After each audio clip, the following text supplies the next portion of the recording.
겉으로 잘 나가는 것처럼 보였습니다. 불과 몇 달 전만 해도 바이러스 한 마리가 튀어나오니까 그냥 곤두박질 쳐요. 인생이 그런 거예요. 남보다 잘난 것처럼 보이죠. 그런데 머리에 있는 작은 실핏줄 하나 터지면 그냥 끝이에요. 그냥 병원에 누워 있어야 돼요. 많은 사람들이 부를 향해서 달려가고 있지만 부자에게도 근심과 걱정이 있습니다. 또 가난한 자에게도 수고가 있고 또 욕심이 있어요. 우리가 인생을 어떻게 살아야 할까요?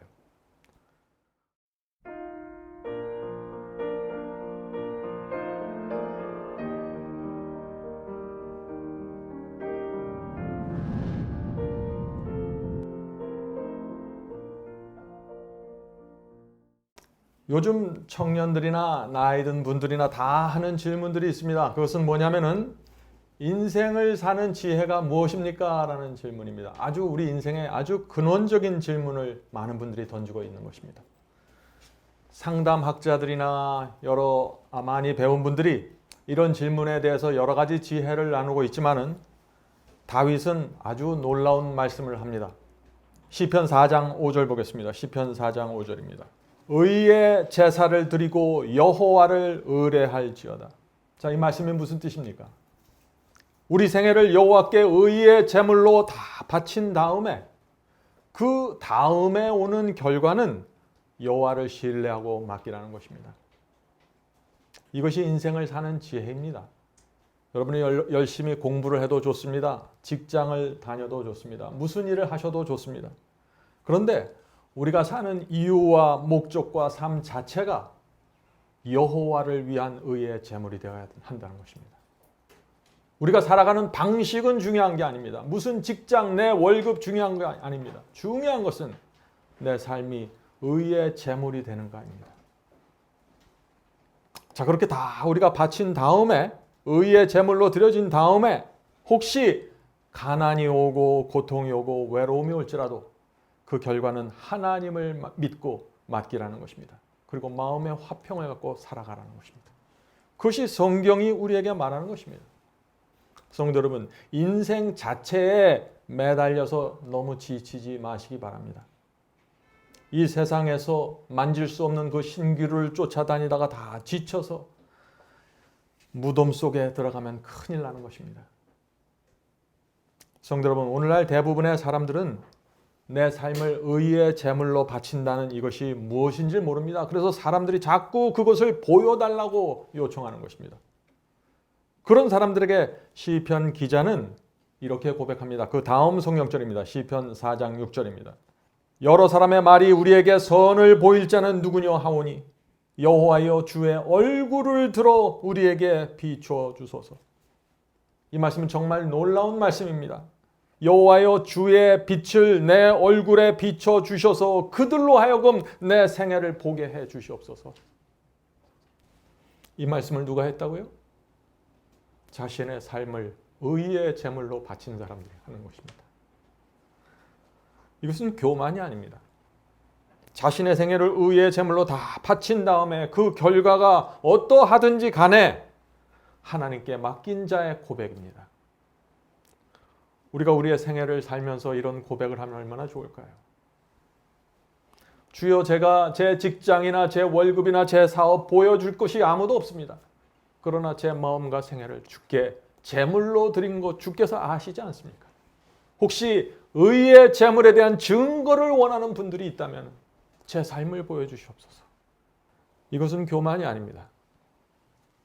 이것은 하나님의 말씀에 자신의 마음과 생애를 드린 사람들의 간증입니다. 이런 고백을 하는 사람에게는 누구도 흉내낼 수 없는 하늘의 평강이 주어지는 것입니다. 성도 여러분, 어떻게 하면 우리가 우리 생애를 여호와께 제물로 드릴 수 있을까요? 오늘 우리가 이 문제를 좀 살펴보려고 하는 것입니다. 분명한 것이 있습니다. 분명한 것은 이 세상에 너무 재밌고 이 세상에 너무 관심이 많으면 의의 제물로 바쳐질 수 없다는 것입니다. 세상이 재밌고 좋으면 하나님의 뜻을 따라갈 수 없기 때문이죠. 누가 내 생애를 하나님께 드릴 수 있을까요? 이 세상이 지긋지긋해야 됩니다. 이 세상이 참 싫어야 됩니다. 재미가 없어야 돼요. 이 세상에 재미가 있는 한 우리는 여호와께 온 마음을 다해서 갈 수 없는 것입니다. 세상에 대한 미련이 없어져야 됩니다. 그렇게 하려면요, 우리 그리스도인이 이 세상에 얼마나 허무하고 허무한지 알아야 되는 것입니다. 오늘 그래서 우리가 이 세상이 얼마나 허무한지 파고 들어갈 것입니다. 인도에 넉넉한 재산을 갖고 있고 참 부러울 것이 없는 한 사람이 있었습니다. 이것은 실제 이야기입니다. 그 사람의 이름은 알리였습니다. 알리에게는 비옥한 농장이 있었습니다. 정원이 있었고 뒷마등에 참 풍요로운 시냇물이 흐르고 있었습니다. 그는 시간이 날 때마다 그 아름다운 자신의 집을 보면서 참 기뻐했습니다. 너무 행복을 느낀 것입니다. 그런데 어느 날 한 번은 이 수도사가 집을 찾아와서 저 옆마을에 있는 부자가 어떻게 재산을 모았는지 설명해 주었습니다. 이렇게 얘기했습니다. 그 사람도 처음에는 당신처럼 비슷한 정도의 재물을 갖고 있었습니다. 그런데 몇 해 전에 모든 재산을 팔아서 어떤 다이아몬드 광산에 투자했습니다. 그런데 놀랍게도 엄청난 광맥을 발견하게 되었고 그 결과 이 지역 최고의 부자가 되었습니다. 그 말을 남기고 수도사는 떠나버렸습니다. 그런데 이 알리의 마음에 뭐가 생겼을까요? 그 수도사의 말이 계속해서 맴도는 것입니다. 눈만 감으면 다이아몬드 광맥이 이렇게 떠오르는 것입니다. 광맥을 발견해서 최고의 부와 인기를 한번 자기도 누리고 싶은 것이죠. 수도사로부터 그 이야기를 들은 후에 이제 아침부터 그 다음날 아침부터 나가서 일을 해야 하는데 일이 손에 잡히질 않아요. 그전에는 잡초를 뽑고 땀을 흘리는 것이 즐거웠는데 이제 더 이상 그것이 즐거움이 아닙니다. 저 사람은 쉽게 돈을 벌어서 온갖 부를 누리는데 왜 나는 이렇게 힘들게 살아야 하는가 하는 불만이 생겨버린 것입니다. 나도 다이아몬드를 찾을 수 있다. 나도 저 사람처럼 부자가 될 수 있다. 나도 저 사람처럼 행복한 삶을 살 수 있어 라고 생각하는 것입니다. 어떤 일이 생긴 것입니까? 며칠 전까지만 해도 정말 행복하고 자신은 부족한 것이 없다고 생각했는데 그 수도사의 이야기를 듣고 나서 완전히 달라진 것입니다. 갑자기 불만이 마음에 딱 차버린 것입니다. 밤에 잠을 자지 못할 정도로 재물에 대한 야망이 불타올랐습니다. 돈을 벌 계획들이 머리를 채웠습니다. 성도 여러분, 인간의 욕심은 그런 것입니다. 욕심을 따라가는 순간 불행에 빠집니다. 하나님께서 내 손에 주어진 것에 감사해야 됩니다. 이것에 감사하지 않을 때 우리는 행복을 잃어버리게 되는 것입니다. 저와 여러분에게 하나님께서 무엇을 주셨습니까? 이 세상에 많은 사람들이 알지 못하는 진리를 여러분 손에 주어줬습니다. 여러분이 이것으로 만족하고 감사하지 않는다면 이 우주 어디에 가서 감사할 수 있을까요? 잘 생각해 보세요. 여러분이 무엇에 목적을 두고 초점을 두고 내 만족과 내 행복을 느끼게 하는지. 알리는 결국 자신의 농장을 팔기로 결정했습니다. 가족들을 뒤로 남겨놓고 그 다이아몬드 광맥을 찾으러 길을 떠났습니다. 어디로 갔을까요? 아시아, 유럽, 아프리카를 온 세상을 다니면서 광맥을 찾으러 다니고 또 다닌 것입니다. 어떻게 됐을까요? 못 찾았습니다. 10여 년 동안 이를 악물고 찾았지만 못 찾았습니다. 결국 재산을 다 잃어버리고 가깝던 친구들도 떠나게 되었습니다. 무일푼이 되었습니다. 아무런 희망 없이 하루하루 참담하게 살아갔습니다. 결국 그는 이 슬픔과 좌절을 견디지 못해서 스페인의 바르셀로나에 가서 자살을 했습니다. 성도 여러분, 참 슬픈 이야기죠? 알리의 인생이 이렇게 비참해진 이유가 어디에 있습니까? 하나님께서 내게 주신 것에, 내게 허락하신 것에 만족하지 못한 것입니다. 하나님께서는 당신의 깊은 지혜와 사랑으로 내게 감당할 수 있는, 내게 적당한 것을 주셨는데 난 하나님의 지혜를 믿지 못하는 것입니다. 난 내가 원하는 것이 따로 있는 것입니다. 성도 여러분, 인생이 얼마나 허무한지 모르고 함부로 욕심내고 달려들면은요, 무너져 버립니다. 저는 이 나이까지 살아오면서 그런 분들을 많이 보았습니다. 자신을 여호와께 의의 제물로 바쳐 보지도 못한 채 인생을 마치는 분들이 너무나 많이 있는 것입니다. 평생 교회 다녔는데. 조심해야 합니다. 인생은 우리가 생각하는 것처럼 길지 않습니다. 짧은 기간 동안에 하나님께 집중하지 않으면 시간은 화살처럼 흘러갑니다. 욕심으로 무너지게 되는 것입니다. 제가 처음 30대 초반에 그리스도를 받아들이고 교회에 다니기 시작할 때 참 인생이 길게 느껴졌습니다. 이렇게 좁은 길 가고 말씀대로 살면서 어떻게 남은 이 긴 생애를 다 살 수 있을까? 그런 생각을 했습니다. 근데 벌써 제가 여기 와 있는 것입니다. 머리에 흰머리가 나기 시작합니다. 인생은 그렇게 길지 않습니다. 여러분이 일하고 잠자고 먹는 시간 외에 말씀에 정말 집중할 수 있는 시간은 얼마 되지 않는 것입니다. 그 시간을 놓쳐버리면 끝입니다. 알리의 이야기는 거기서 끝나지 않습니다. 자, 알리에게 농상을 산 그 새로운 주인이 있겠죠? 그 주인에게 그런데 놀라운 일이 생겼습니다. 한 번은 그 사람이 뒷마당에 가서 맑은 시냇물을 바라보고 있는데 그 시냇물 속에 아주 아름다운 색깔의 돌들이 바닥에 깔려 있는 것을 보았습니다. 그는 마음에 드는 돌들을 주워다가 거실에 늘어놓고 진열을 해놓았습니다. 그런데 얼마 후에 수도사가 또 이 농장을 찾아왔습니다. 그래서 이 두 사람이 수도사와 함께 그 거실로 들어가서 얘기를 하고 있는데 이 수도사가 거실에 진열되어 있는 그 돌들을 보면서 아주 기절할 정도로 놀라는 것입니다. 그래서 그 주인에게 이렇게 말합니다. 선생님, 이 돌들을 어디서 가져왔습니까? 자, 이 집주인은 웃으면서 저희 집 뒷마당에 시냇물이 흐르는데 거기 가면 이런 돌들이 아주 많습니다. 수도사가 이렇게 외쳤습니다. 선생님, 이것은 다이아몬드입니다. 내가 본 다이아몬드 중에 가장 큰 것입니다. 집주인은 믿을 수가 없었습니다. 지금 제가 무슨 얘기하는 거예요? 만든 얘기가 아닙니다. 실화입니다. 정말인가요? 뒷마당 시냇물에 그런 돌들이 잔뜩 있는데 그것이 다 다이아몬드라는 말입니까? 성도 여러분, 이 알리가 팔았던 그 농장은요, 인도에서 가장 큰 다이아몬드 광맥이 되었습니다. 그곳에서 나온 다이아몬드가 영국 황실 왕관에 박혔습니다. 참 인생은 이상하죠. 참 이상한 것이 인생입니다. 알리라는 사람은 부를 찾기 위해서 자기 집을 다 버리고 온 세상을 다 돌아다니면서 찾고 찾았는데 정작 최고의 광맥은 자기 집 안에 있었던 것입니다. 성도 여러분, 이 알리의 문제가 무엇인가요? 자기가 무엇을 갖고 있는지 모르는 것입니다. 그는 이 세상에서 가장 값비싼 고귀한 것을 가장 값싸게 팔아버리고 참담한 생애 속으로 들어가 버린 것입니다. 성도 여러분, 저와 여러분도 마찬가지입니다. 하나님께서 우리 손에 무엇을 주셨는지 모르면은 알리처럼 그냥 방황하다가 딴짓하다가 신기루 쫓아다니다가 끝나게 됩니다. 저와 여러분은 이미 이 우주에서 가장 고귀한 것을 받았습니다. 무엇으로도 살 수 없는 것입니다. 지구에 사는 거의 모든 사람들에게 감추어져 있는 그 보화를 여러분은 발견한 것입니다. 여러분이 원하기만 하면 붙잡고 있을 수 있는 것입니다. 어떻게 하시겠습니까? 기쁨으로 진리의 보화를 붙잡고 계셔야 됩니다. 여기에 저와 여러분의 운명이 걸려 있는 것입니다. 성도 여러분, 잘못된 장소에서 잘못된 것을 찾으면요, 인생은 나락으로 떨어집니다. 전 그런 분들 참 많이 봤어요.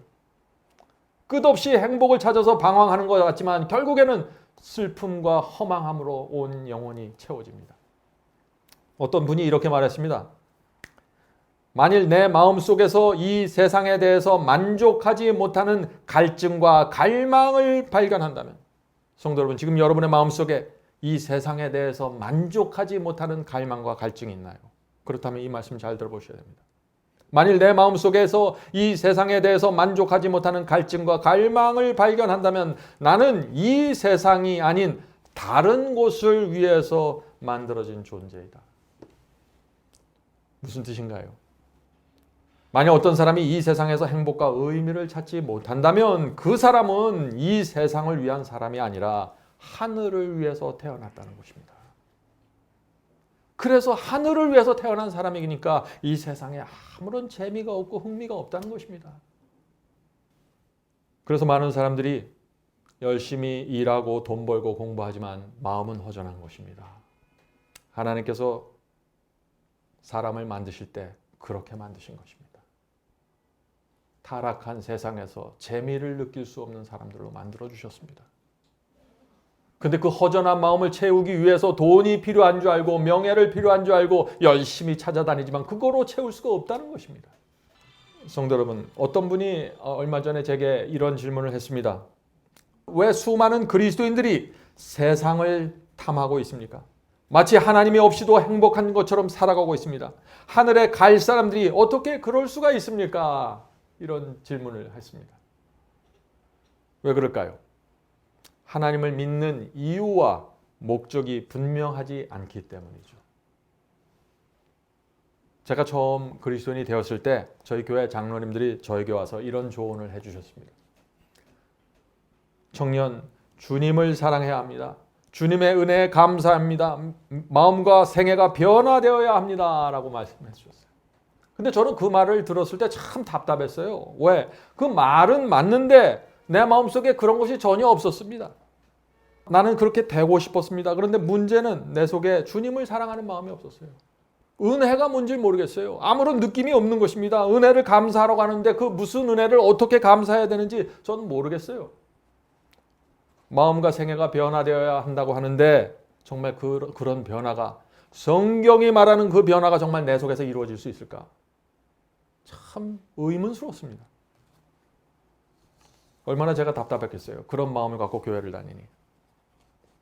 그런데 그때 제가 어떤 책을 읽게 되었는데 그 책에 나오는 하나의 문장이 제 눈을 사로잡았습니다. 그것은 이것입니다. 우리는 스스로의 힘으로 마음을 변화시킬 수 없고 우리 스스로의 힘으로 사랑을 하나님께 드릴 수도 없다.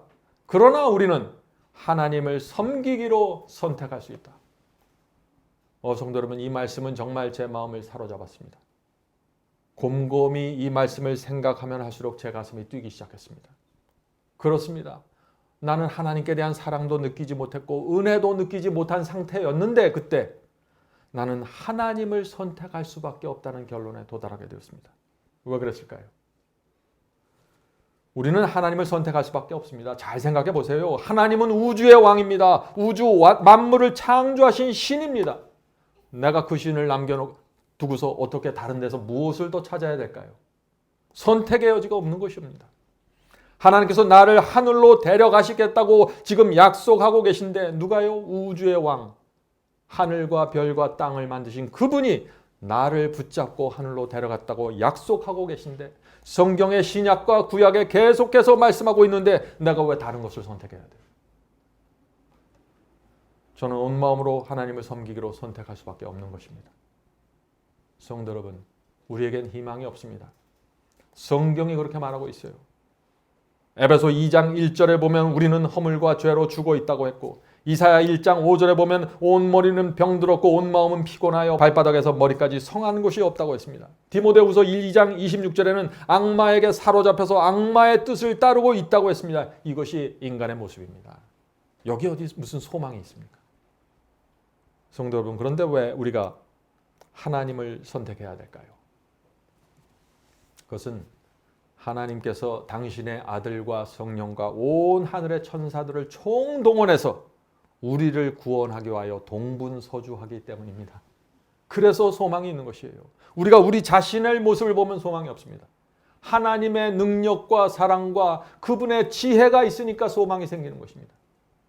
그러므로 여러분이 갖고 있는 거 다 내려놓으세요. 여러분이 갖고 있는 잔머리들, 인간적인 생각들 다 내려오세요. 하나님의 사랑과 하나님의 지혜가 여러분이 여러분을 사랑하는 것보다 하나님께서 더 크게 사랑하시고 계획하십니다. 그걸 믿고 가시는 게 지혜입니다. 여러분의 이성과 양심을 다해서 한번 생각해 보세요. 어떤 것이 우리 자신에게 최고의 행복이고 유익이 되는지 생각하면 생각할수록 하나님 외에는 다른 선택이 없는 것입니다. 그래서 예수께서 이렇게 말씀하셨어요. 누가복음 14장 28절입니다. 누가복음 14장 28절. 너희 중에 누가 망대를 세우고자 할진대 자기의 가진 것이 준공하기까지에 족할는지 먼저 앉아 그 비용을 계산하지 아니하겠느냐. 이 말씀이 무슨 뜻입니까? 하나님을 따르는 것이 남는 장사인지 미치는 장사인지 미리 좀 계산 좀 하고 따라오라는 것이에요. 잘 계산하면은 하나님을 따르지 않을 수 없다는 것입니다. 성도 여러분, 여러분이 갖고 있는 주파 하나를 튕겨서 계산해 보세요. 이것을 계산해 보아야만 하나님께 대한 확신을 갖고 올 수 있는 것입니다. 하나님께 올인할 수 있는 것이에요. 계산을 해봐야지. 우리 인생을요, 60년, 70년, 80년 정도로 계산하면은요, 하나님을 따르는 것이 손해입니다. 왜요? 주어진 시간 동안 열심히 살고 재밌게 살고 그러다가 가야죠. 우리가 이 세상에 살다가 먼지처럼 정말 사라지는 그런 존재라면은 하나님을 섬기면 안 됩니다. 그건 시간 손해예요. 그런데 만일 우리의 인생이 영원으로 연결될 수 있다면 어떻게 될까요? 그때는 완전히 이야기가 달라지게 되는 것입니다. 성도 여러분, 영원히 행복하게, 영원히 만족하게 살 수 있는데 우리가 어떻게 이 세상에 끌려갈 수 있습니까? 신기루인데, 잠시 있다가 사라지는 것들인데 잘 생각해 보세요. 판단하고 주님을 선택하셔야 돼. 우리는 하나님을 섬기기로 선택할 수 있습니다. 왜요? 이 세상 대신에 하나님을 선택하는 것이 나에게 가장 큰 유익이고 행복이고 만족이기 때문에 그렇습니다. 성도 여러분, 우리의 신앙이 어디서 문제가 생겼는지 잘 생각해 보셔야 합니다. 많은 그리스도인들이 수십 년 동안 교회를 다니는데 하나님을 반드시 섬겨야 될 이유가 없는 채 섬기는 것입니다. 그래서 이것도 아니고 저것도 아니고 죄와 세상에 시달리게 자꾸 되는 것입니다. 성도 여러분, 많은 그리스도인들이 하나님을 섬겨야 할 분명한 이유가 없은 채 하나님을 사랑하려고 애씁니다. 감사하려고 애씁니다. 주님의 은혜를 느껴보려고 애를 씁니다. 근데 잘 안 됩니다. 그래서 신앙이 억지가 되는 것입니다. 부자연스럽습니다. 성도 여러분, 신앙에서 중요한 것은 첫 돌입니다. 첫 돌을 정확하게 놔야 돼요. 여러분들 바둑을 두죠? 장기를 두죠? 첫 돌이 중요합니다. 첫 움직임이 중요해요. 모든 것은 그 움직임 후에 따라오는 것입니다. 첫 돌을 잘 놓으면 그 다음 돌이 자연스럽게 움직이게 됩니다. 첫 돌이 제대로 놓으면 그 다음부터 내가 말씀을 읽으면 읽을수록 내 경험이 따라가게 됩니다. 하나님께 감사한 마음, 하나님을 존경하는 마음, 하나님을 사랑할 수밖에 없는 수많은 이유들이 내 마음속에 새겨지게 되는 것입니다. 그래서 우리의 기독교인들의 신앙은 아주 확고한 것입니다. 이건 철저하게 내가 다 계산을 끝마친 다음에 시작하기 때문에 그런 것입니다. 무엇이 내 인생의 최고의 선택인지 결정해야 되는 것입니다. 자, 그런데 우리가 이렇게 선택을 하면 끝나는가? 그렇지 않죠. 우리의 삶을 의의 제물로 드리는 경지까지 가야 됩니다. 자, 그렇게 해야 되는데 필요한 것이 무엇인가? 가장 첫 번째는 뭐냐면은 우리의 인생이 얼마나 허무한지 알아야 된다는 것입니다. 아주 인생에 대한 미련을 버려야 돼요. 그러려면 이 인생이 얼마나 허무한지를 절감해야 되는 것입니다. 우리가 이 땅에서 하는 것은 모두 임시적이고 사라질 것들이죠. 겉으로 잘 나가는 것처럼 보였습니다. 불과 몇 달 전만 해도 바이러스 한 마리가 튀어나오니까 그냥 곤두박질 쳐요. 인생이 그런 거예요. 남보다 잘난 것처럼 보이죠. 그런데 머리에 있는 작은 실핏줄 하나 터지면 그냥 끝이에요. 그냥 병원에 누워 있어야 돼요. 그게 인생이에요. 우리가 이 인생을 어떻게 살아야 할까요? 많은 사람들이 부를 향해서 달려가고 있지만 부자에게도 근심과 걱정이 있습니다. 또 가난한 자에게도 수고가 있고 또 욕심이 있어요. 이쪽에서는 재산이 너무 많아서 형제들이 다투고 하늘 높을 줄 모르고 교만해집니다. 그런데 저쪽에서는 너무 가진 것이 없어서 마음에 한이 맺히고 고생을 하는 것입니다. 우리가 인생을 어떻게 살아야 합니까? 우리가 인생의 이 허무함과 지혜를 생각할 때 솔로몬을 빼놓을 수가 없겠죠. 오늘 솔로몬의 말씀을 좀 우리가 살펴보려고 합니다. 솔로몬은 모든 것을 가진 사람입니다. 이스라엘의 왕이었어요. 뭐든지 자기 마음대로 할 수 있었습니다. 그런데 인생을 다 살고 난 다음에 호호백발이 돼서 그의 마음이 허전하고 불행해졌습니다. 그래서 전도서에 헛되고 헛되도다 하는 말씀이 35번 이상 나옵니다. 전도서 12장은 그 짧은 책 안에 35번이 나와요. 그것이 우리의 인생이라는 것입니다. 솔로몬이 전도서에서 던지는 메시지가 무엇인가요? 인생을 완전히 허무하고 헛되게 만든 다음에 갈 곳은 하나님밖에 없다는 메시지를 던지는 것입니다. 솔로몬은요, 이 세상 역사가들도 기록할 만큼 엄청난 재산과 쾌락을 누렸던 왕입니다. 자, 그가 가진 것을 보죠. 전도서 2장 4절부터 9절입니다. 전도서 2장 4절부터 9절.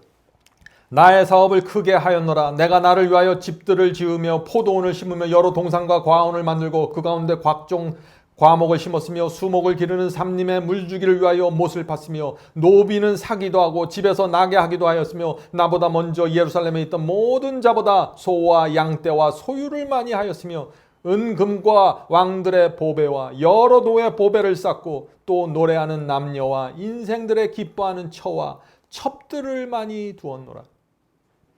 내가 이같이 장성하여 나보다 먼저 예루살렘에 있던 모든 자보다 진하고 내 지혜가 내게 여전하여.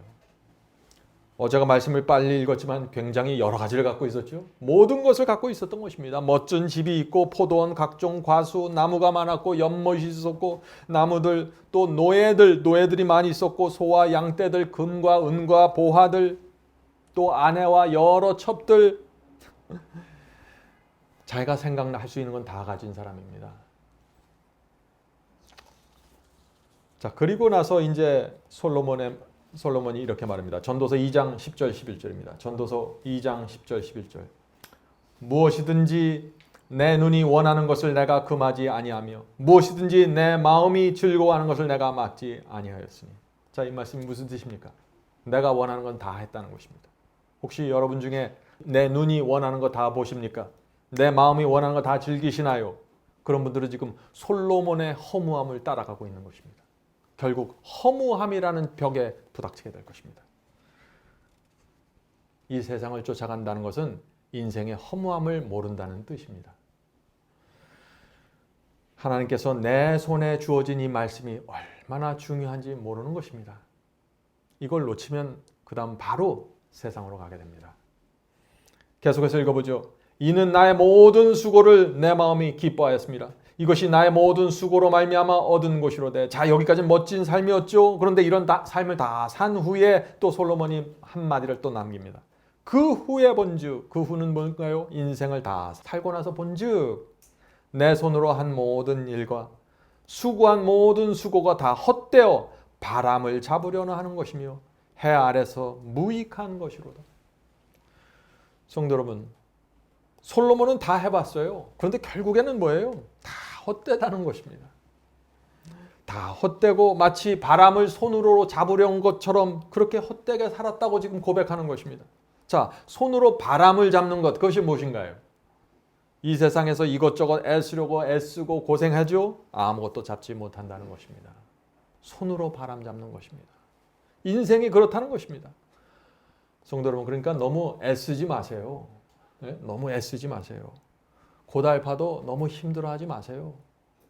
다 손으로 바람 잡다가 끝나는 것입니다. 이것을 내 뼛속 깊이 새기시면은 인생의 허무와 의미 없음이, 소용없음이 내 뼈 깊숙이 새겨지면은 그 다음부터 우리 마음은 자연히 여호와께 내 생애를 의의 제물로 드려야겠구나라고 생각하게 되는 것입니다.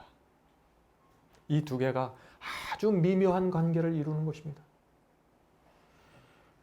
자, 내 자신을 의의 제물로 바쳐야 되는데 그 첫 번째 조건이 뭐예요? 첫 번째 조건은 이것이에요. 재물에 대한 내 태도가 분명해야 됩니다. 재물은 필요합니다. 돈을 벌어야 돼요. 수고해야 됩니다. 충성스럽게, 진실하게, 성실하게 일해야 돼요. 일한 대가로 돈을 받으셔야 됩니다. 그런데 그 재물에 대한 태도가 분명해야 됩니다. 수많은 그리스도인들이 이 문제 때문에 자신의 생애를 의의 제물로 바치지 못하기 때문에 제가 이 말씀을 드리는 것입니다. 자, 욥기서 22장 23절부터 26절 보겠습니다. 욥기서 22장 23, 26절입니다. 내가 만일 전능자에게로 돌아가고 하나님에게로 돌아가고 내 장막에서 불의를 멀리 버리면 다시 흥하리라. 자, 하나님께 다시 돌아가는 첫 번째 길이 뭐예요? 불의를 멀리 버리라는 것입니다. 자, 계속해서 읽어보죠. 내 보배를 진토에 버리고 오빌의 금을 강가에 돌에 버리라. 자, 하나님께 돌아가려면 어떻게 해야 된다고 그래요? 지금 여기서 내가 갖고 있는 보물을 땅에 묻어버리고 금을 강가에 돌처럼 버리라는 것입니다. 이것이 욥의 이야기예요. 자, 이렇게 하면 어떤 일이 생길까요? 계속 나옵니다. 그리하면 전능자가 내 보배가 되시며 내가 보배를 버렸습니까? 그러면 하나님께서 내 보배가 되어 주신다는 것입니다. 젖는 자가 내 보배가 되시며 내게 귀한 은이 되시리라. 이에 내가 전능자를 기뻐하며 하나님께로 얼굴을 들 것이라. 성도 여러분, 돈과 재물에 대한 집착을 강가의 돌처럼 버리셔야 됩니다. 왜요? 인생은 허무한 것이기 때문에, 다 놓고 가는 것이기 때문에. 그래서 그런 것입니다. 진실을 정확하게 보셔야 돼요. 내 인생의 우선순위가 무엇인지 보셔야 되는 것입니다. 그래야만 진리가 보이게 될 것입니다. 그래야만 감추인 보화가 눈에 띄게 될 것이에요. 하나님의 뜻이 무엇인지, 인생의 최고의 지혜가 어디에 있는지 그래야만 확인이 될 것입니다. 성도 여러분, 돈과 세상에 붙잡혀 있으면요, 진리가 보이지 않습니다. 설사 본다고 하더라도, 설사 이해가 된다고 할지라도 그것을 붙잡을 수 없어요. 그냥 바라보다가 끝납니다. 저는 말씀을 전하면서 그런 분들을 많이 보았습니다. 진리를 만났습니다. 보았습니다. 즐거워했습니다. 근데 붙잡질 못하는 거예요. 너무나 안타까운 일이죠. 과연 어떤 사람이 돈과 재물을 강가의 돌처럼 버릴 수가 있을까요? 인생의 허무함을 솔로몬이 본 것처럼 보면 됩니다. 그래서 우리가 오늘 솔로몬의 이야기를 보는 것입니다. 여호와께 자신을 의의 제물로 드릴 수 있는 비결은 솔로몬의 허물을 우리가 맛보아야 되는 것입니다. 인생의 진실이 무엇인지 다 펼쳐놓고 들여다봐야 됩니다.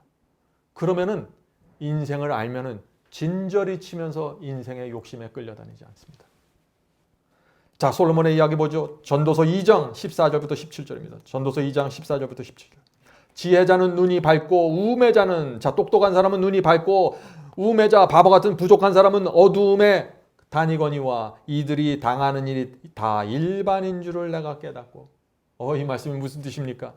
공부 많이 하고 지혜가 있으면 눈이 밝아져서 좋을 것 같죠?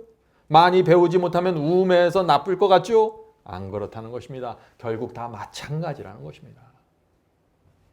왜 그럴까요? 15절 보겠습니다. 심중에 이르기를 우매자의 당한 것을 나도 당하리니. 자, 우매한 사람이 당한 것을 이스라엘 최고의 지혜자와 왕인 솔로몬도 당했다는 것입니다.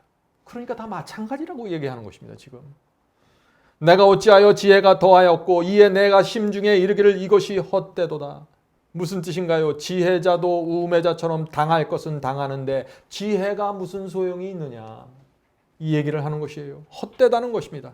지혜자나 우매자나 영원토록 기억함을 얻지 못하나니 후일에는 다 잊어버린 지 오래일 것입니다. 오호라, 지혜자의 죽음이 우매자의 죽음과 일반이로다. 그러므로 내가 사는 것을 한하노니 이는 해 아래서 하는 일이 내게 괴로움이요 다 헛되이 바람을 잡으려 하는 것이미로다. 자, 솔로몬이 내리는 결론이 무엇입니까? 잘난 사람이나 못난 사람이나 다 결국에는 무덤 속에 들어가는데 무슨 차이가 있냐는 얘기예요. 잘나고 못나고 많이 공부하고 적게 공부하고 의미가 없다는 것입니다. 인생은 그냥 정해진 시간 살다가 들어가는 것입니다. 우리가 이 기간 동안 어떻게 살아야 될까요? 이것이 지혜입니다. 성도 여러분, 이 전도서에서 솔로몬이 말하려고 하는 것이 뭐예요? 지금 인생을 비관하니까 지금 염세주의자가 되라는 얘기인가요? 아니죠. 솔로몬은 자신이 왕으로서 모든 것을 누렸지만 결국에는 의미가 없었고 하나님 외에는 답이 없다는 것을 지금 말하려고 하는 것이에요. 전도서 2장 26절입니다. 하나님이 그 기뻐하시는 자에게는, 자, 하나님이 기뻐하시는 자가 누구예요? 의인들을 얘기하는 것이죠. 의인들에게는 지혜와 지식과 희락을 주시나 죄인에게는 노고를 주시고 저로 모아 싸게 하사 하나님을 기뻐하는 자에게 주게 하시나니 이것도 헛되어 바람을 잡으려는 것이다. 자, 여기서 솔로몬은 놀라운 얘기를 합니다. 어떤 얘기를 해요 지금? 하나님께서 의인들에게 지혜와 지식과 희락의 복을 주지만 그것도 어떻다는 거예요? 다 소용없다는 것이에요. 헛되서 바람을 잡으려는 것이라는 것입니다. 하나님께서 주신 것까지. 왜 그럴까요? 결국엔 다 죽기 때문에 그런 것이에요. 다 하나님께서 주신 복과 희락까지 다 내려놓아야 한다는 것입니다. 솔로몬 점점 더 놀라운 얘기를 합니다. 전도서 3장 19절입니다. 여러분들 너무 비관하지 마세요. 전도서의 결론은 마지막 장에 있습니다. 그 마지막 장의 결론을 가지기 위해서 계속해서 이 솔로몬은 인생의 무가치함과 의미 없음과 헛됨을 계속해서 얘기하고 있는 것입니다. 전도서 3장 19절입니다. 인생에 임하는 일이 짐승에게도 임하나니 이 둘에게 임하는 일이 일반이라 다 동일한 호흡이 있어서 이의 죽음같이 저도 죽으니 사람이 짐승보다 뛰어남이 없으면 모든 것이 헛됨이로다. 참 이런 얘기까지 할 수 있나요? 사람은 짐승과 다를 것이 없다는 것입니다. 둘 다 호흡이 끝나면 다 죽는다는 것입니다. 무슨 차이가 있냐고 얘기하는 것입니다. 사람이 짐승보다 좀 똑똑하고 이성적이라고요? 결국은 땅에 다 묻힌다는 것입니다. 무슨 차이가 있냐 하는 것입니다. 성도 여러분, 우리가 정말 이 인생이 얼마나 허무한지, 인생의 허무함을 있는 그대로 본다면은 우리가 하나님의 말씀을 대하는 태도가 완전하게 달라지게 될 것입니다. 제 말씀을 잘 들어보세요. 많은 분들이 하나님께 올인하는 것 같지만 실제로는 한 다리를 늘 걸치고 있어요. 인생의 허무함을 보지 못하기 때문에 늘 미련으로 한 손을 붙잡고 있는 것입니다. 이것을 놓으셔야 됩니다. 그리고 의의 제물을 온전하게 순수하게 드려보세요. 그러면 여러분의 생애를 하나님께서 책임져 주시는 것입니다. 이것이 성경의 지혜입니다. 인생의 허무함을 들여다본 사람은요, 인생이 잘 풀리지 않고 참 남들이 볼 때 초라해도 부끄러워하지 않습니다. 어차피 살다 가는 인생이다 하면서 너털 웃으면서 가는 것입니다. 매달리질 않습니다. 안달하지 않습니다. 내 실패에 대해서 초조하지 않습니다. 왜요? 인생은 스쳐 지나가는 것이기 때문에 그렇습니다. 여기서 그리스도인의 참된 평화와 지혜와 행복이 나오는 것입니다. 인생의 허무함에서 그리스도인은 행복을 찾는 것입니다. 성도 여러분, 내 인생이 아무리 실패하고 부끄러워도 하나님은 여전히 나와 함께 계시기 때문에 내가 행복한 것입니다. 인생의 무의미함을 깊이 느끼면 느낄수록 그 사람은 자신을 송두리째 하나님께 의의 제물로 바치게 될 것입니다. 자, 전도서 4장 16절 보겠습니다. 전도서 4장 16절입니다. 저희 치리를 받는 백성들이, 자, 저희가 지배를 받는 백성들이 무수하였을지라도, 자, 내가 지배하는 백성들이 아무리 그 숫자가 많을지라도, 내가 가르치고 내가 도와주는 사람들이 아무리 많을지라도 후에 오는 자들은, 다음 세대에 오는 사람들은 저를 기뻐하지 아니하리니 이것도 헛되의 바람을 잡으려는 것이로다. 무슨 뜻인가요? 이 세상에 내가 아무리 큰 업적을 남기도 시간이 지나가면 사람들은 다 나를 잊어버린다는 것입니다.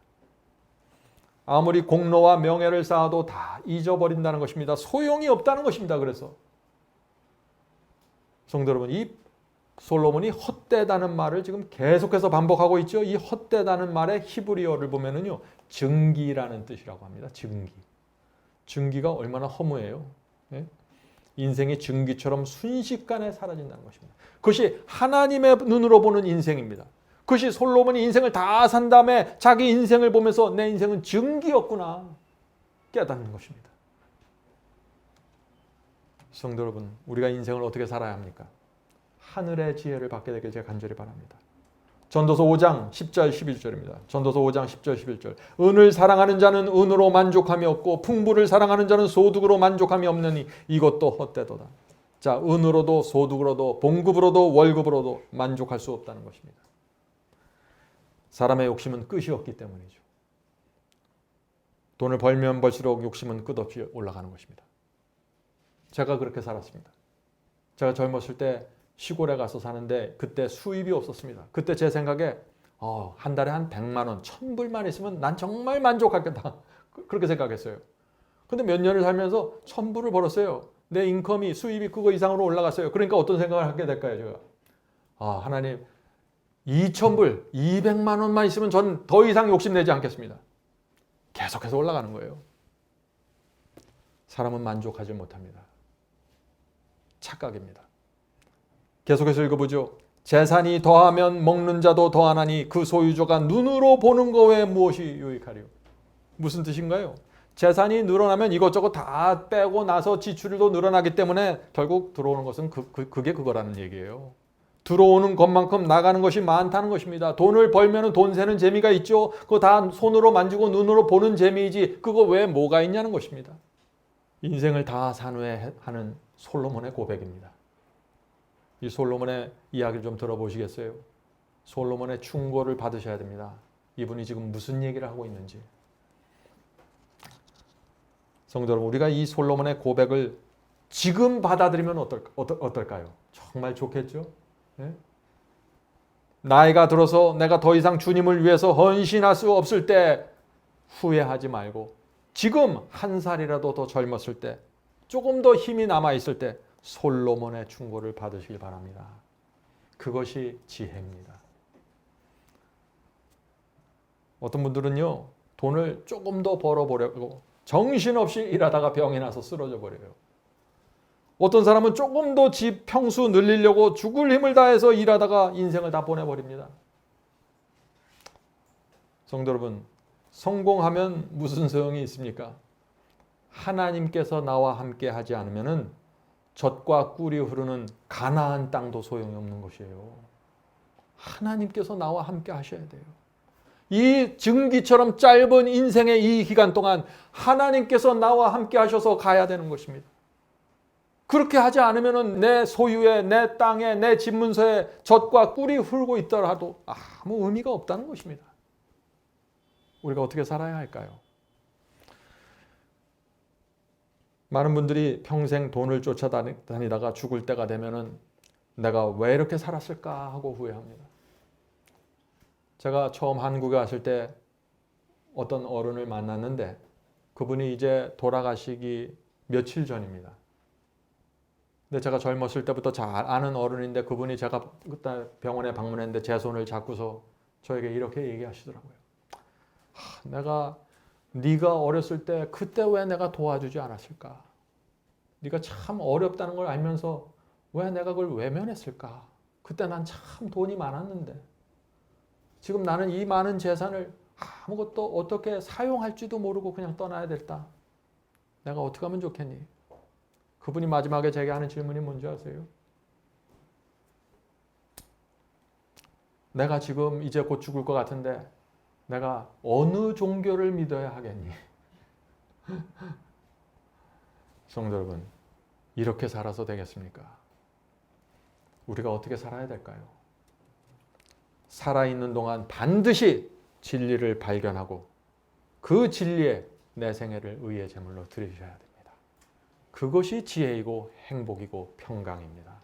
다른 방법이 없어요. 자, 전도서 3장에서 또 솔로몬이 놀라운 이야기를 합니다. 전도서 3장 1절부터 3절입니다. 전도서 3장 1절부터 3절. 천하 모든 일에 기간이 있고 기한이 있고 모든 목적이 이를 때가 있나니. 이 말씀은 무슨 뜻입니까?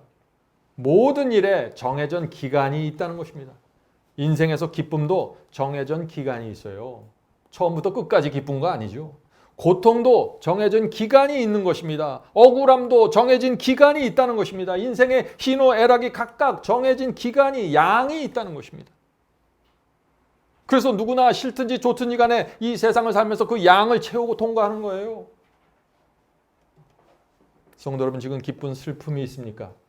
여러분은 지금 슬픔을 위해서 정해진 기간을 통과하고 있는 것입니다. 어떤 때는 말도 안 되는 억울함이 찾아오죠. 나는 잘못한 것이 하나도 없다고 느끼는데 공격을 받게 됩니다. 왜 그럴까요? 공격받는 기간이 정해져 있는 것입니다.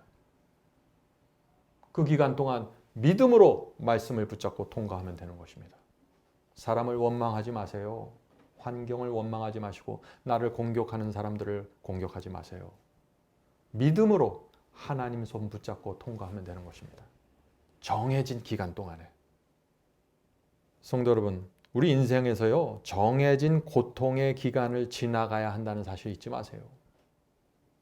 그것을 통해서 하나님께서 우리 인생의 속절없음과 허무함을 깊이 느끼게 되기를 원하는 것입니다.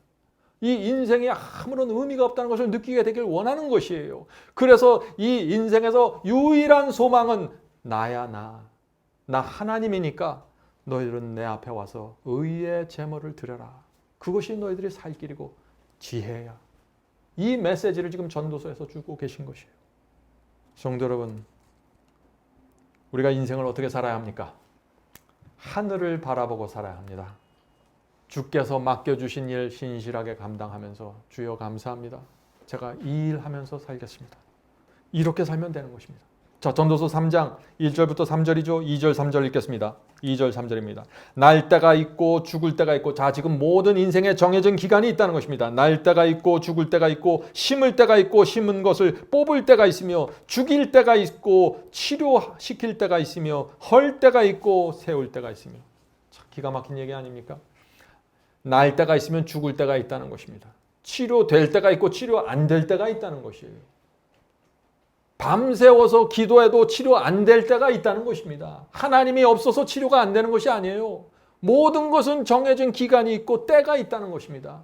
그 기간을 채우면은, 우리의 인생의 은혜의 기간이 채우면은 우리는 죽게 되는 것입니다. 흙으로 돌아가는 것입니다. 그것이 인생이라는 것입니다.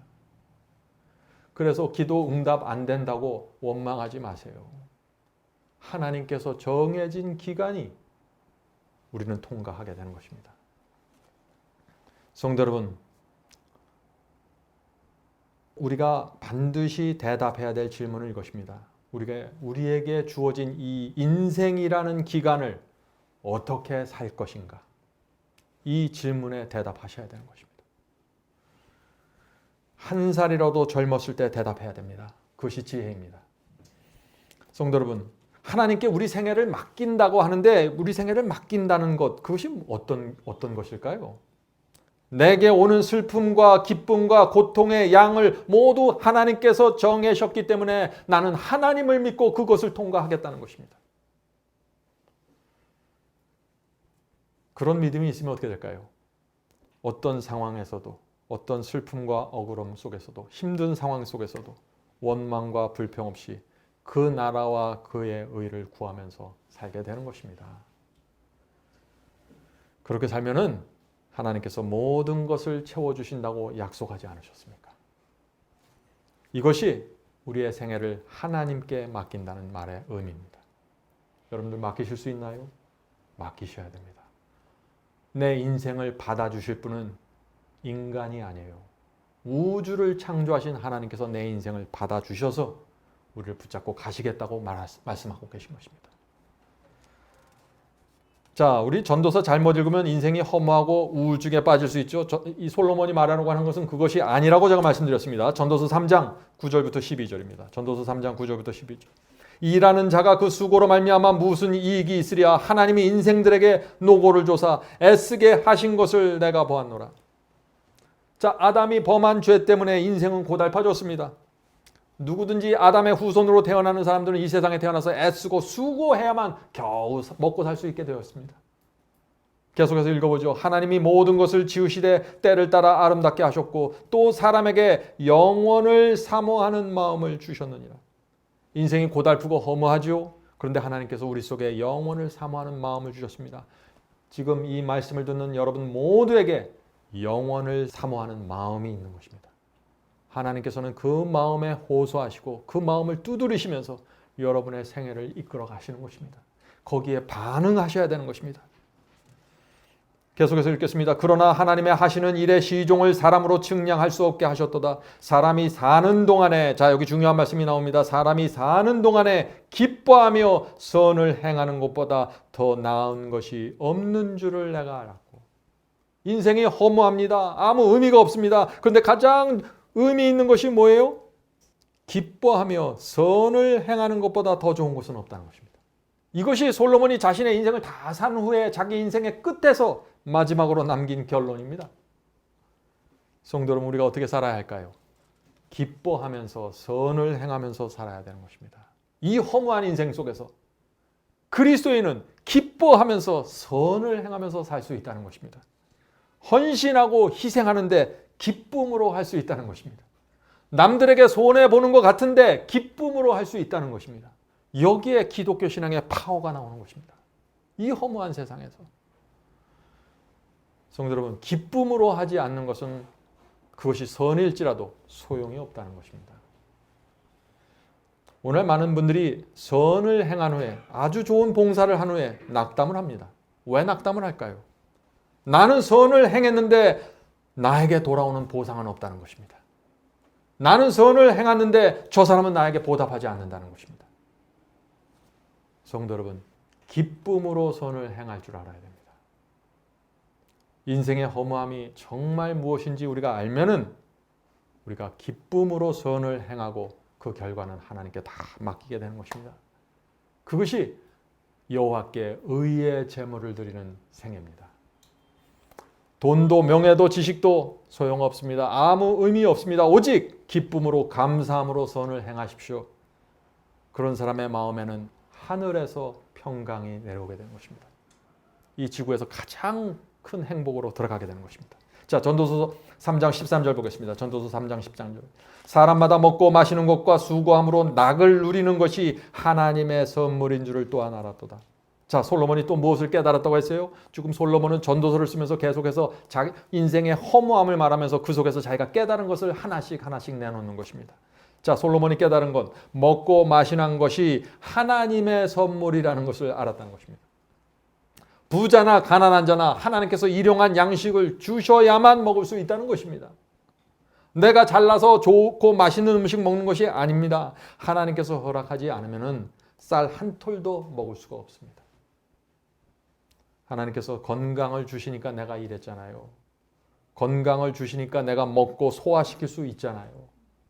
하나님께서 허락하지 않으면 쌀 한 톨도 위장 속에서 해결이 안 되는 것입니다. 그래서 솔로몬은 수고함으로 낙을 누리는 것이 하나님의 선물인 줄 알았다고 하는 것입니다. 자, 많은 사람들이 일하면서 낙을 누리지 못해요. 일은 열심히 하는데 낙을 누리질 못해요. 자꾸 불평하고 자꾸 힘들어합니다. 자꾸 자기 자신을 참 힘들게 하는 것이에요. 왜 그럴까요?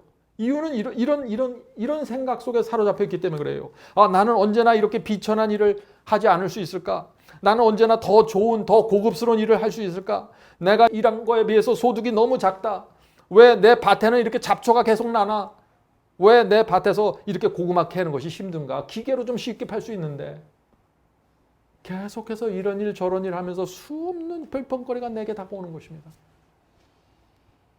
성도 여러분, 이 불평을 하면은요, 실컷 수고는 해요. 불평한다고 일이 줄어드는 게 아니에요. 불평하는 사람도 일은 여전히 있어요. 그런데 다 땀을 흘리면서 해놓고 낙을 누리지 못한다는 것이에요. 낙을. 전 그리스도인들이 그런 삶으로 들어가지 않게 되길 제가 간절히 바랍니다. 우리가 어떤 태도로 일해야 될까요? 이런 태도가 필요한 것입니다. 하나님, 정말 감사합니다. 저처럼 부족한 사람에게 이런 일거리를 주시고 수고해서 얻을 열매를 주시니 감사합니다. 내가 무슨 일을 하든, 내가 물고기를 잡든 밭에 나가서 일하든 청소하든 상관이 없는 것이에요. 하나님께서 내 손에 주어진 이 일에 내가 충성하고 감사로 일하는 것입니다. 성도 여러분, 이 전도서를 가만히 읽어보세요. 솔로몬이 누가 알지 못하는 어떤 계시록의 깊은 비밀을 캐는 사람이 아니에요. 지금 솔로몬은 아주 단순한 진리를 놓고서 지금 인생의 끝에 내놓는 것입니다. 그 깨달음이 솔로몬을 인생의 마지막 나락에서 하나님께 돌아오게 만든 것입니다. 겨우 죽기 전에 겨우 의의 제물을 드리고 죽었습니다. 성도 여러분, 솔로몬처럼 인생의 마지막까지 우리가 가야 될까요? 그때가 가야만 지금 전도서를 우리가 이해하고 깨닫고 우리가 이것을 받아들여야 됩니까? 그렇게 하지 말아야죠. 적은 일에 충성하는 법을 배우셔야 합니다. 의의 제물을 적은 일부터 드리는 법을 배우셔야 되는 것입니다. 내 직장과 내 월급이 어떠하든지 간에 상관없이 풍요로움을 누리는 법을 배워야 하는 것입니다. 여러분들 한번 생각해 보세요. 어떤 사람이 아주 높은 진리를 알았습니다. 예언의 깊은 빛을 받았습니다. 그런데 그래서 좁은 길을 거두려고 하는데 기쁨으로 가지 않는다면 그 좁은 길이 무슨 소용이 있어요? 나를 부인하고 십자가를 지는데 내가 기쁨과 감사가 없다면 무슨 소용이 있습니까? 왜 이런 문제에 빠지게 될까요? 인생의 허무함을 모르는 것입니다. 하나님께서 내게 주신 이 진리의 귀중함을 모르는 것입니다. 그래서 자꾸 수고스럽게 느껴지고 자꾸 어렵게 느껴지는 것이에요. 증기처럼 짧은 인생 속에 내가 무엇에 집중할 수 있을까요? 그것을 잡아야 되는 것입니다. 성도 여러분, 우리 등 뒤에서 밀어주시는 주님이 계십니다. 여러분들 이 찬송 다 아실 것입니다. 우리가 지치고 곤고할 때, 주저앉고 싶을 때 우리를 밀어주시는 주님이 계신 것입니다. 주께서 우리를 밀어주고 계신데 우리 입에서 계속해서 불평과 한숨을 쉬면서 좁은 길을 걸어간다면 주님의 마음이 얼마나 아플까요? 제가 젊었을 때의 이야기를 좀 하나 들려드리겠습니다. 제가 30대 때 미국 테네시에 있는 어떤 힐링 센터를 방문한 적이 있습니다. 그곳에서 봉사하는 아주 젊은 미국 청년들의 표정과 태도를 보면서 제가 깊은 감동을 받은 적이 있습니다. 그들이 하는 말투, 미소, 세상에서 보는 그것과 너무나 달랐습니다. 그들의 그 단순한 삶이 큰 충격을 주었습니다. 그들이 위대한 설교를 한 게 아니에요. 그들이 살고 있는 곳에 제가 방문해서 그들과 대화하고 그들이 웃고 그들이 말하는 것을 들었을 뿐입니다. 그들과 대화하면서 제가 얼마나 세속적이고 복잡하고 이기적인지 깨닫게 되었어요. 그들은 가진 것이 없었지만은 하나 갖고 있는 것이 있었는데 그것은 뭐냐면 감화력입니다. 사람을 감동시키는 힘을 갖고 있었습니다. 그래서 많은 지식인들과 돈이 많은 부자들이 그들을 찾아오는 것입니다. 무엇을요? 그들이 갖고 있는 감화력을 받고 싶어서 오는 것이에요. 그들 속에서 치료되고 그들 속에서 병을 고치는 것입니다. 거기 찾아온 분들은 한결같이 이렇게 간증합니다. 내가 지금 인생을 돌이킬 수 있다면 내가 가진 돈과 명예 다 버리고 당신들처럼 살고 싶습니다. 저도 그때 그런 감동을 받았던 것입니다. 저는 지금도 마음이 허전하고 외로울 때 그때 받았던 감동을 기억하면서 지금 나에게 그런 분위기, 그런 감화력 나오길 기도하는 것입니다. 성도 여러분, 우리는 지금보다 더 깊은 감화력을 가져야 됩니다. 그러려면은 인생에 대한 깊은 좌절과 허무함을 정확하게 보셔야 돼요. 그리고 우리가 어디로 가야 될지 결정해야 됩니다. 그렇게 되면은 우리 속에서 진리의 향기가 나오게 될 것입니다. 성도 여러분, 우리가 왜 사는지 분명해져야 됩니다. 무엇이 내 인생의 목적인지 분명해져야 됩니다. 그래야만 우리 속에서 예수님 냄새가 나기 시작할 것입니다. 교리 갖고는 안 나옵니다. 그것이. 성도 여러분, 우리의 자녀들을 교육시킬 때 가장 좋은 교육법 뭔지 아세요? 부모에게 나오는 감화력입니다. 제가 이 진리를 조금 더 먼저 알았으면 얼마나 좋았을까요? 나이가 많이 들고서 부모에게 필요한 것은 감화력이었구나. 그렇게 깨달은 것입니다. 우리의 자녀들이 세상을 버리고 좁은 길을 걷는데 그 부모의 얼굴에 미소가 있어요. 평강이 있어요. 그것이 자녀를 교육시키는 힘이 되는 것입니다. 복음을 위해서 열심히 일하는데 내 부모가 기쁨으로 희생하는 것입니다. 그 모습을 볼 때 자녀들이 감동하는 것입니다. 이 신앙은 살아있는 거구나 받게 되는 것입니다. 우리가 그렇게 살지 못하면요, 우리 자녀들이 하나님에 대한 매력을 느끼지 못하게 됩니다. 이것이 제 고백입니다. 제가 젊었을 때 이 경험을 놓쳤어요. 열심히 하려고 했습니다. 많이 희생했어요. 주님께 많이 드렸습니다. 제 생의 대부분을 하나님의 사업에 썼어요. 감화력이 부족했습니다. 교회 열심히 부모님이 다니는데 교만해요. 새벽 기도 열심히 나가는데 불평을 합니다. 우리가 이런 모습으로 살아갈 때 자녀들이 신앙을 버리고 떠나가게 됩니다. 잘 생각해 보세요. 우리가 어떻게 살아야 되는지. 어려운 것이 아닙니다. 인생의 분명한 목적을 놓고서 내 생애를 적은 일부터 주 앞에 제물로 드리면서 살아가면 되는 것입니다. 자, 솔로몬이 깨달은 또 하나 있습니다. 전도서 5장 1절입니다. 전도서 5장 1절. 너는 하나님의 전에 들어갈 때 내 발을 삼갈지어다. 가까이 하여 말씀을 듣는 것이 우매자의 제사 드리는 것보다 나으니 저희는 악을 행하면서도 깨닫지 못함이니라. 이 말씀이 무슨 뜻인가요? 솔로몬은 지금 말합니다. 악을 행하면서도 깨닫지 못하는 사람들이 있다는 것입니다. 어떤 사람들이요? 제사를 드리고 예배를 드리고 열심히 하나님을 믿는 것처럼 보이는데 하나님의 말씀은 가까이 하지 않는다는 것이에요. 교회 열심히 다녀요. 근데 말씀은 가까이 하지 않는다는 것입니다. 성도 여러분, 내가 하는 일이 중요한 것이 아니에요. 내가 집사를 하고 장로를 하는 게 그게 중요한 것이 아닙니다. 청소를 하든지 바다에 나가서 물고기를 잡든지 상관없어요. 중요한 것은 하나님의 말씀을 내가 가까이 해서 내 삶이 여호와께 의의 제물로 바쳐지는 것입니다. 이 증기처럼 짧은 인생 동안 그 일을 계속하면서 살아가는 것입니다. 그것이 신앙이에요. 그것이 참된 복된 길이고 지혜이고 행복이라는 것입니다. 자, 솔로몬은 우리가 말씀을 가까이 하지 않으면 어떻게 된다고 그랬어요? 악을 행하는데 깨닫지 못한다는 거예요. 조심해야 됩니다. 하나님의 말씀을 가까이 하지 않으면 어떻게 돼요? 내가 지금 무슨 말을 하고 있는지 몰라요. 내가 지금 무슨 행동을 하고 있는지 몰라요. 자기는 좋은 일을 한다고 하는데 악을 행한다는 것입니다. 성도 여러분, 솔로몬은 인생의 쾌락을 갈 수 있는 데까지 가본 사람이죠. 그런데 거기는 자기가 가봤는데 거기는 아무것도 없었다는 얘기예요.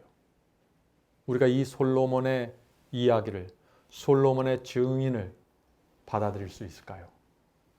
받아들이셔야 됩니다. 그것이 하늘의 지혜이고 참된 행복으로 가는 길입니다. 자, 마지막 말씀 읽고 마치도록 하겠습니다. 전도서 마지막 말씀입니다. 전도서 12장 13절 14절. 전도서 12장 13절 14절. 이래 결국을 다 들었으니 하나님을 경외하고 그 명령을 지킬지어다. 이것이 사람의 본분이니라. 하나님은 모든 행위와 모든 은밀한 일을 선악간에 심판하시리라. 성도 여러분, 사람의 본분이 뭐라고요? 하나님을 경외하고 말씀에 순종하는 것입니다.